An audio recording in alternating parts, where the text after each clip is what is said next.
Hello, friends. We're back with our Read Aloud, and we are reading from our book, Fables. Oh, there's a glare on our screen, so let me try to adjust here. Okay, so we're focusing in on cause and effect. All right, and then while we're reading this, see if you can make any predictions on what's going to happen based on the context clues and what you see on the picture, and as well as maybe the title of what we're reading. So let's go ahead and jump in. The title of this story is called The Frogs at the Rainbow's End. Let's zoom in on this picture. So what predictions do you think you can make based on this picture? What do you think the moral or the lesson of the story is going to be? All right, so here we see some frogs in a rainbow. Okay, and the title is called The Frogs at the Rainbow's End. So we can make a prediction that maybe something's going to be at the end of that rainbow. I don't know. Let's go ahead and read to find out. A frog was swimming in a pond after a rainstorm. He saw a brilliant rainbow stretching across the sky. I have heard, said the frog, there is a cave filled with gold at the place where the rainbow ends. I will find that cave and be the richest frog in the world. The frog swam to the edge of the pond as fast as he could go. There he met another frog. Where are you rushing to? Asked the frog, or the second frog.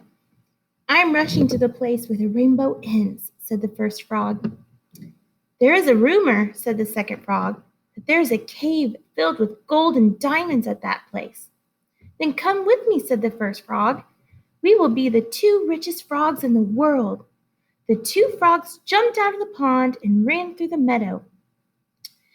There they met another frog. What's the hurry? Asked the third frog. We are running to the place where the rainbow ends, said the two frogs. I have been told, said the third frog, that there is a cave filled with gold and diamonds and pearls at that place. So let's put a pause on it. What do you think is going to happen next? First, we were told that there was just gold and diamonds, and now we're being told that there's even pearls at the end of this rainbow. Do you think they're really going to find that? Let's keep reading.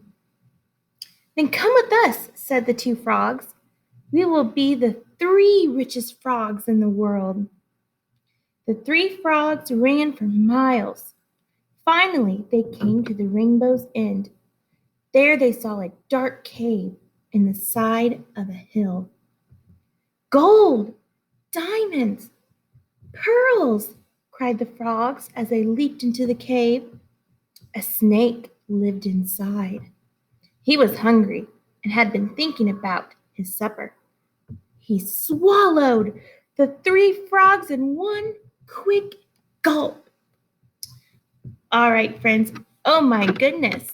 Now, if you guessed that a snake lived in this cave and not diamonds or treasures and things like that, my goodness, you're great at making predictions.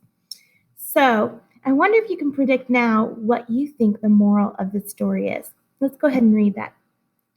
The highest hopes may lead to the greatest disappointments. So I think that means that to keep your hopes in with what can really happen in real life. In real life, the chances of finding all that treasure is very, very slim. So I think that's what the moral of the story is. If you guess something like that or very similar, very great job.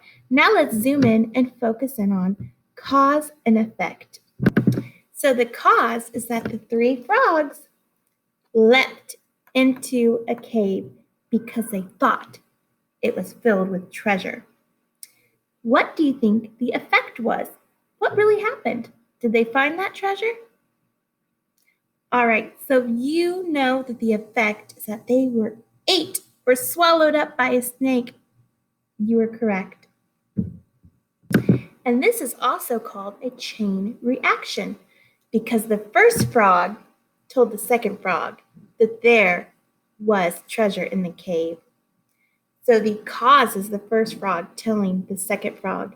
The effect is that the second frog followed.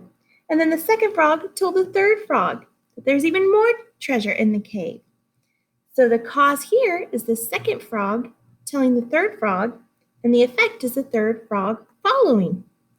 So this is something, again, called chain, cause and effect. All right, so that is it for our read aloud. I really hope you enjoyed it. Let's zoom in on this wonderful illustration here. Remember, we're using our context clues as well to gather as much information as we can. Okay, so I hope you enjoyed this read aloud. I know I did. Signing off.